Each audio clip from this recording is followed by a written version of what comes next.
मैं एक powerful rich family के वारिस के रूप में 15 साल की उम्र से ही फैमिली बिजनेस संभालने लगा था। 17 साल की उम्र में मैंने फैमिली एंटरप्राइज को 100 बिलियन तक पहुंचा दिया था और 19 साल की उम्र में तो ग्रुप के सबसे कोर बिजनेस को भी कंट्रोल करने लगा था। लेकिन मेरे और मेरे ट्विन भाई के 20वें बर्थडे बैंकेट वाले दिन, जो कि ग्रुप हैंडओवर का दिन भी था, दादाजी ने फैमिली हेड की पहचान वाली पर्पल सैंडलवुड सील उस यूजलेस बड़े भाई को दे दी जो सिर्फ खाना पीना और मौज करना जानता था, और मैं उसे प्राउडली वो सील लेते हुए देख रहा था। वो फेक तरीके से मेरे कंधे पर हाथ रख रहा था और मेरी फियांसे भी शार्मेट हुए उसे टोस्ट कर रही थी। तब मुझे समझ आया कि ये लोग सिर्फ सो कॉल्ड एल्डेस्ट ग्रैंडसन को ही वैल्यू देते हैं। अगर ऐसा है तो मैंने वहीं अनाउंस कर दिया कि मैं इनहेरिटेंस राइट्स छोड़ रहा हूं और अपने हाथों से बनाई हुई पूरी कोर टीम को लेकर जा रहा हूं, जो बिल्कुल नॉर्मल है। जी फैमिली के ओल्ड मैंशन के बैंक्वेट हॉल में क्रिस्टल शैंडलियर की रोशनी हर किसी के चेहरे को फेक और ब्लर्ड बना रही थी। आज मेरा और मेरे भाई जी यांग का 20वां बर्थडे था और ग्रुप हैंडओवर का दिन भी था। मुझे बचपन से ही वारिस की तरह ट्रेन किया गया था। सभी को लगता था कि आज रात दादाजी फैमिली हेड की पोजीशन मुझे देंगे। मैं वाइन ग्लास पकड़े हुए प्रॉपर स्माइल के साथ सबकी विशेष एक्सेप्ट कर रहा था। स्टेज पर फोर्थ आंट ओपनिंग स्पीच दे रही थी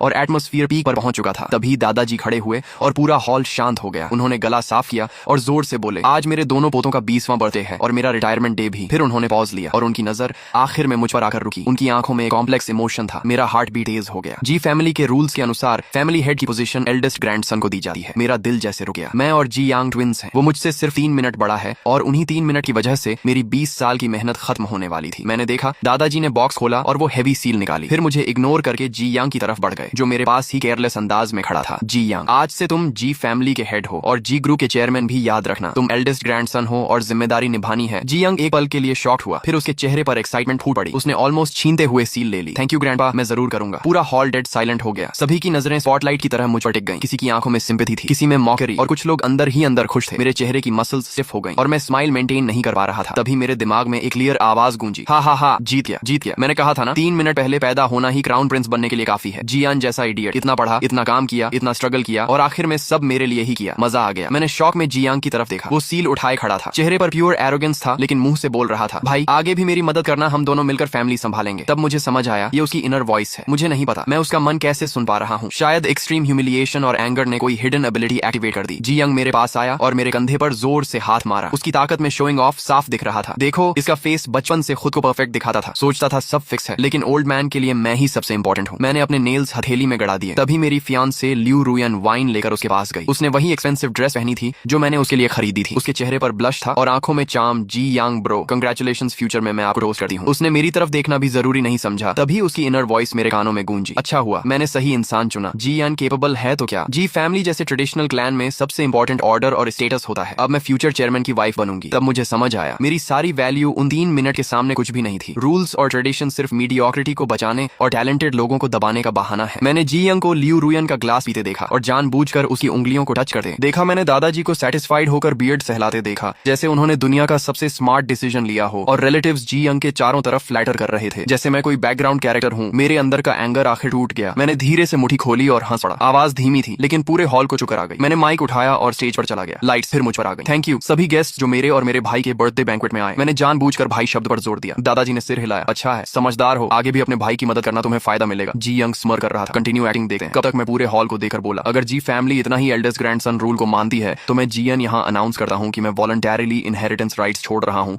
और जी ग्रुप से क्लीन एग्जिट ले रहा हूँ। पूरा हॉल शॉक में जम गया। दादाजी गुस्से में खड़े हुए, तुम क्या कह रहे हो। लेकिन मैंने उन्हें इग्नोर किया और आगे बोला, लॉन्च प्रोजेक्ट जिसे मैंने पर्सनली बनाया और लीड किया, उसके सारे डेटा, क्लाइंट रिसोर्सेज और अगले 3 साल की प्लानिंग मेरी पर्सनल इंटेलेक्चुअल प्रॉपर्टी है, इसलिए पूरी कोर टीम मेरे साथ जाएगी। इतना कहकर मैंने माइक फेंका और बाहर निकल गया। जी यंग के पास से गुजरते हुए मैंने उसकी पैनिक वॉइस सुनी, क्या वो टीम लेकर जा रहा है। लॉन्च प्रोजेक्ट क्या है, ये तो कंपनी प्रोजेक्ट था नहीं, उसे जाने नहीं दे सका। वो मुझे रोकना चाहता था, लेकिन मैंने बस कोल्ड नजर से कहा, फैमिली हेड प्लीज बिहेव। मेरे पीछे हॉल के दूसरे कोने में मेरा असिस्टेंट लिंजो खड़ा हुआ। उसने कोट उठाया और काल्मली बोला, जी बॉस जा चुके हैं, हम यहाँ क्या कर रहे हैं, सामान पैक करो, कल नए ऑफिस में रिपोर्ट करना है। तभी 2 टेबल्स पर बैठे 20 से ज्यादा लोग तुरंत खड़े हो गए। ये टेक्निकल, मार्केटिंग और प्रोजेक्ट डिपार्टमेंट्स के सारे कोर मेंबर्स थे और बिना पीछे देखे मेरे पीछे चल दिए। पूरा हॉल फिर डेड साइलेंट हो गया। सिर्फ जी यांग के हाथ में सील और दादाजी का डार्क चेहरा बचा। मैं मेंशन से बाहर आया। ठंडी हवा ने अंदर की सफोकेटिंग परफ्यूम स्मेल हटा दी। लिंजो ने कोट पहनाया। जी बॉस कार रेडी है। मैं बैक सीट में बैठ गया। बाकी कोर मेंबर्स भी दूसरी कार्स में बैठ गए। किसी ने कुछ नहीं पूछा, क्योंकि ये लोग मैंने खुद रिक्रूट किए थे। हमने साथ में काउंटलेस स्लीपलेस नाइट्स बिताई थी और इम्पॉसिबल प्रोजेक्ट्स कंप्लीट किए थे। हमारा trust normal boss employee relation से कहीं ज्यादा था। कार रिच एरिया से बाहर निकल रही थी। मैं रियर व्यू मिरर में मेंशन को छोटा होते देख रहा था। तभी फोन वाइब्रेट हुआ। ग्रैंडपा का कॉल था। मैंने तुरंत कट करके ब्लॉक कर दिया। फिर जी यंग का कॉल आया। जी यन पागल हो गया है क्या, तुरंत वापस आ। जी फैमिली हेड अपनी लैंग्वेज संभालो, अब हम भाई नहीं सिर्फ बिजनेस बस राइवल्स हैं। राइवल्स तुम मेरे सामने क्या हो? जो कुछ भी पहनते हो और खर्च करते हो सब जी फैमिली का है। मैंने तुम्हारे सारे कार्ड्स बंद करवा दिए, अब अपनी टीम को कैसे खिलाओगे? थैंक्स रिमाइंडर, लेकिन मेरी ओन अर्निंग्स और इन्वेस्टमेंट्स मुझे नई शुरुआत के लिए काफी हैं। इतना कहकर मैंने कॉल काट दिया। जी यंग नहीं जानता था कि मैं 18 साल की उम्र से सीक्रेटली इन्वेस्टमेंट कर रहा था और मेरे पास ऑलरेडी स्ट्रॉन्ग स्टार्टअप फंड था। मैं कभी पूरी उम्मीद किसी और पर नहीं रखता था, चाहे वो फैमिली ही क्यों ना हो, और आज साबित हो गया मैं सही था। तभी लियू रुयान का भी कॉल आया। जी यान प्लीज इम्पल्सिव मत बनो, ग्रैंडपा बूढ़े हैं, तुम वापस आकर अपोलोजाइज कर दो, अभी भी सब ठीक हो सकता है। मैंने कोल्ड आवाज में कहा। जब तुम जी यंग को टोस्ट कर रही थी तब तुम्हें ये सब याद नहीं आया होगा। वो एक पल के लिए चुप हो गई, फिर बोली, मैं एटमॉस्फेयर काल्म करने की कोशिश कर रही थी। तुम जानते हो मैं सिर्फ तुमसे प्यार करती हूँ। मैंने हंसते हुए कहा, अब तुम अपना प्यार नए फैमिली हेड को दे सकती हो, हमारे बीच सब खत्म हो चुका है। मैंने उसका नंबर भी ब्लैकलिस्ट कर दिया। दुनिया आखिर शांत हो गई। तभी लिंजो ने आगे से टैबलेट पकड़ाया। जी बॉस, ये हमारी टीम द्वारा ओवरनाइट तैयार किया गया लॉन्च प्रोजेक्ट का फ्यूचर प्लान और न्यू कंपनी रजिस्ट्रेशन प्रोसेस है, आप देख लीजिए। मैंने टैबलेट लिया, ऊपर लिखा था company name New Star Tech. मेरी ठंडी पड़ चुकी आंखों में फिर से एक स्पार्क लौट आया और मैंने धीरे से कहा, हाँ यही होगा हमारा नया बिगिनिंग। अगले ही दिन पूरा बिजनेस सर्कल हिल गया। जी फैमिली के जीनियस सेकंड ग्रैंडसन जीएन के ग्रुप छोड़ने की खबर वाइल्ड फायर की तरह फैल गई। काउंटलेस मीडिया कंपनीज और बिजनेस फोरम्स पर इसी की चर्चा होने लगी। कुछ लोग बोले मैं इंपल्सिव हूँ, कुछ ने कहा मैं एरोगेंट हूँ, लेकिन इंडस्ट्री के असली लोग जानते थे कि लॉन्च प्रोजेक्ट और कोर टीम का असली दिमाग कौन था। उसी दोपहर New Star Tech officially register हो गई और हमने एक छोटे लेकिन हाई टेक ऑफिस में काम शुरू कर दिया। दूसरी तरफ जी ग्रुप के अंदर केओस शुरू हो चुका था, क्योंकि जिन प्रोजेक्ट्स पर कंपनी की फ्यूचर ग्रोथ डिपेंड थी उनके सारे की सिस्टम्स और प्लानिंग मेरे कंट्रोल में थे। जी यंग पहली बार समझ रहा था कि फैमिली सील लेना और एम्पायर चलाना दोनों अलग चीजें हैं। हमने अपने कोर प्रोडक्ट यानी एक बिल्कुल नए स्मार्ट होम कंट्रोल सिस्टम को ऑप्टिमाइज और अपग्रेड करना शुरू किया और उसे मार्केट में जल्दी लॉन्च करने की तैयारी करने लगे। ये वही प्रोडक्ट था जो पहले जी ग्रुप का अगले हाफ ईयर का सबसे बड़ा प्रोजेक्ट था, लेकिन अब यही हमारी शिंची टेक का पहला बड़ा हथियार बनने वाला था। दूसरी तरफ जी ग्रुप पूरी तरह केओस में बदल चुका था। जी यांग ने हाई सैलरी देकर जिन सो कॉल्ड एक्सपर्ट्स को हायर किया था वो चीहांग प्रोजेक्ट के छोड़े हुए हाफ फिनिश कोड को देकर बिल्कुल हेल्पलेस हो गए। मीटिंग में वो जी यंग के सामने बड़ी बड़ी बातें करने लगे। मेरी राय में प्रीवियस टीम का कोड स्ट्रक्चर पूरा गार्बेज है, अनरियलिस्टिक है और इसमें कोई कमर्शियल वैल्यू नहीं है। हाँ, इसकी बॉटम लॉजिक में ही प्रॉब्लम है। हम रिकमेंड करते हैं कि इसे पूरी तरह फिर से बनाया जाए। मैं अंदर से मिली रिकॉर्डिंग सुनकर हंस पड़ा। उन्हें कोड समझ नहीं आया तो उसे गार्बेज बोल दिया और जी यांग जैसे फूल ने उनकी बात पर भरोसा भी कर लिया। उसकी इनर वॉइस गूंज रही थी तो एनिमी ने इतनी मेहनत करके बस ऐसा गार्बेज बनाया था और मैं उसे ट्रेजर समझ रहा था। ठीक है, सब तोड़कर फिर से शुरू करो, मैं उन्हें दिखाऊंगा असली जीनियस कौन है। फिर जी यंग ने तुरंत साइन करके नई टीम का प्रपोजल अप्रूव कर दिया और हमारे ऑलरेडी 90% कंप्लीट प्रोजेक्ट को छोड़कर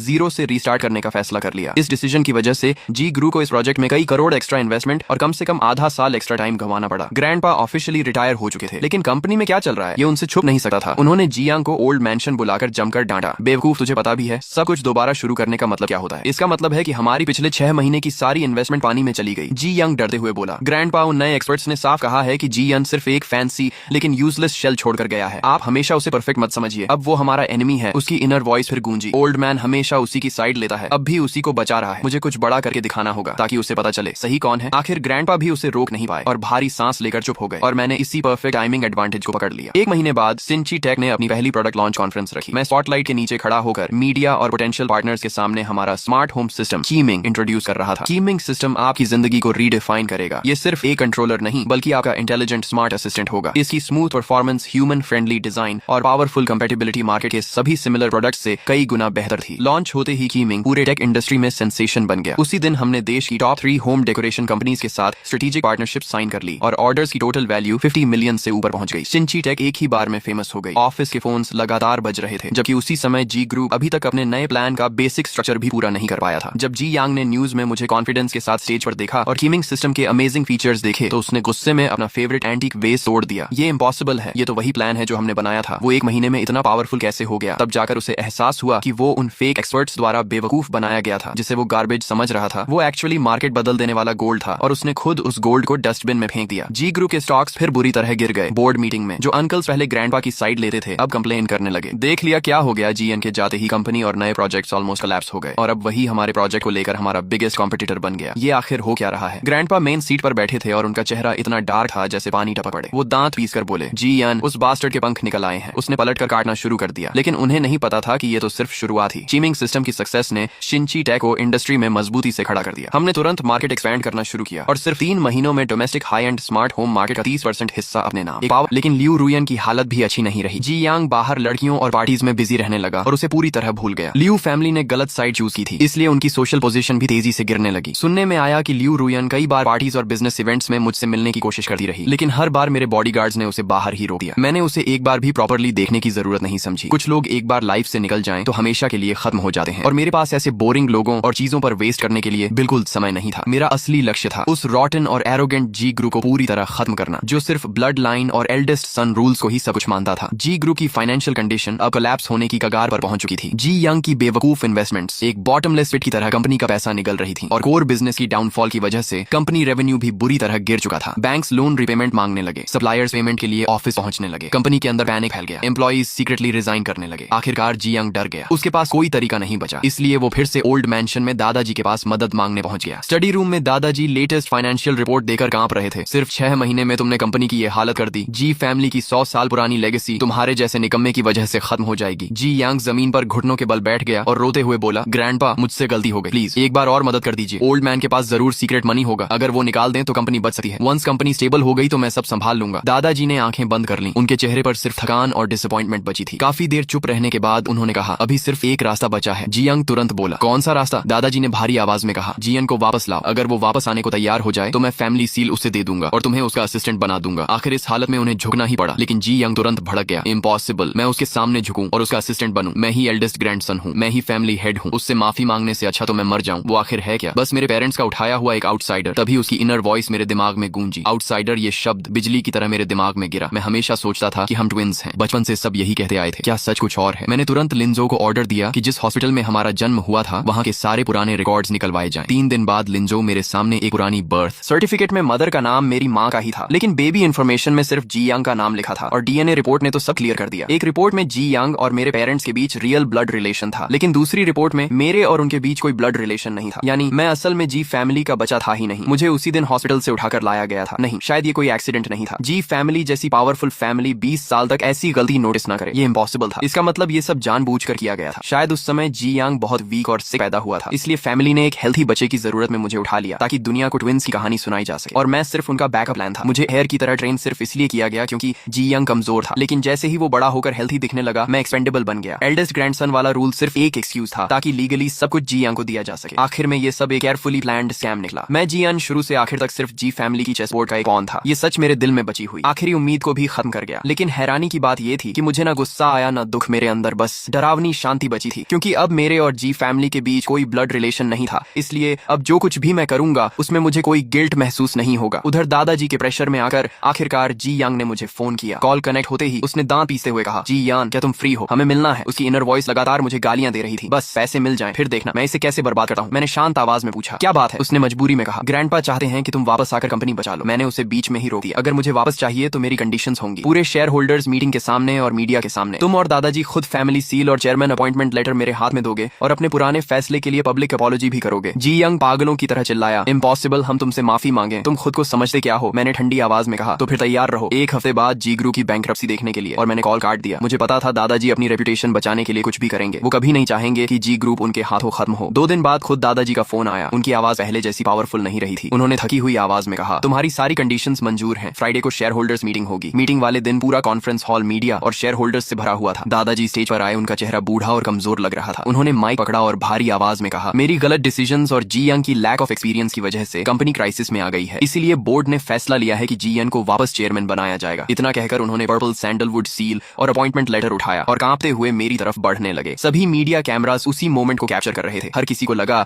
कि ये रिकंसिलिएशन और पावर ट्रांसफर का मोमेंट है, लेकिन तभी मैंने उन्हें रोक दिया। सब लोग शॉक होकर मेरी तरफ देखने लगे। मैंने अपने ब्रीफ केस से डॉक्यूमेंट्स निकाले और लिंजो को कहा कि सब शेयर होल्डर्स और रिपोर्टर्स में बांट दें। फिर मैंने माइक उठाकर कहा, चेयरमैन पोजीशन एक्सेप्ट करने से पहले मैं चाहता हूं कि आप लोग पहले ये डॉक्यूमेंट्स देख लें। दादाजी और जी यंग ने जैसे ही पेपर्स देखे, दोनों के चेहरे सफेद पड़ गए, क्योंकि उन पेपर्स पर लिखा था डीएनए टेस्ट रिपोर्ट। दादाजी के अंदर पैनिक फूट पड़ा। उसे ये कैसे पता चला? ये सीक्रेट तो सिर्फ मुझे और उसके पेरेंट्स को पता था, जबकि जी यंग कंफ्यूज्ड और डरा हुआ था। मैंने उन्हें रिएक्ट करने का मौका दिए, बिना माइक उठाया और कहा, आज मैं एक 20 साल पुराना सच बताने जा रहा हूँ। मैं जी फैमिली का असली बच्चा नहीं हूँ। मेरे हाथ में जो डीएनए रिपोर्ट है वो साबित करती है कि मेरा और उन लोगों का कोई ब्लड रिलेशन नहीं है, और दूसरी तरफ हॉस्पिटल रिकॉर्ड्स बताते हैं कि उस दिन जी फैमिली में सिर्फ एक ही बच्चा पैदा हुआ था। जी यंग पूरा हॉल शॉक में डूब गया। शेयर होल्डर्स और रिपोर्टर्स सब स्टन्ड रह गए। दादाजी कांपते हुए बोले, झूठ, ये सब झूठ है। मैंने उनकी तरफ देखकर कहा, क्या सच में झूठ है? 20 साल पहले जी यंग कमजोर पैदा हुआ था और आपको डर था कि अगर वो मर गया तो जी फैमिली खत्म हो जाएगी, इसलिए आपने हॉस्पिटल से एक हेल्थी बच्चा उठाकर ट्विंस की फेक कहानी बना दी, और वो बच्चा मैं था। मुझे एयर की तरह सिर्फ इसलिए ट्रेन किया गया ताकि जरूरत पड़ने पर मैं जी यंग का रिप्लेसमेंट बन सकूं। मैंने दिन रात मेहनत की कंपनी को टॉप पर पहुंचाया, सिर्फ इसलिए ताकि आपको लगे कि आपका पॉन अभी यूजफुल है। लेकिन जैसे ही जी यंग हेल्थी हुआ, आपने मुझे एक बेकार चीज की तरह फेंक दिया। क्या आपको लगा मैं फिर भी एक लॉयल डॉग की तरह वापस आकर आपकी कंपनी बचाऊंगा। मेरी हर बात दादाजी के दिल पर चाकू की तरह लग रही थी। उनका चेहरा लाल से बैंगनी पड़ गया और अचानक उन्होंने अपना सीना पकड़ा और पीछे गिर पड़े। जी यांग चीखते हुए उनकी तरफ भागा। पूरा कॉन्फ्रेंस हॉल कियास में बदल गया। रिपोर्टर्स लाइव कवरेज करने लगे। शेयर होल्डर्स पैनिक में एक दूसरे से बात करने लगे, लेकिन मैं बस कोल्ड एक्सप्रेशन के साथ ये सब देखा रहा। फिर मैं धीरे से खड़ा हुआ, अपना सूट ठीक किया और बाकी शॉक शेयर होल्डर्स की तरफ देकर बोला, डरने की जरूरत नहीं है, ये सिर्फ एक फैमिली स्कैम था। मैं यहाँ इस रॉटन कंपनी को संभालने नहीं आया था, बल्कि इसे खत्म होते देखने आया था, क्योंकि आज के बाद जी ग्रुप का नाम सिर्फ हिस्ट्री बुक्स में बचेगा। 0.1% के ओरिजिनल शेयर्स। ये शर्त सामने आते ही पूरा हॉल हिल गया। एक ऐसी कंपनी के शेयर्स जिन पर करोड़ों का कर्ज था और जो लगभग खत्म होने की कगार पर थी, उन्हें एक्सचेंज किया जा रहा था एक ऐसी नई टेक कंपनी के ओरिजिनल शेयर्स से, जिसकी वैल्यूएशन ऑलरेडी 30 बिलियन से ऊपर पहुंच चुकी थी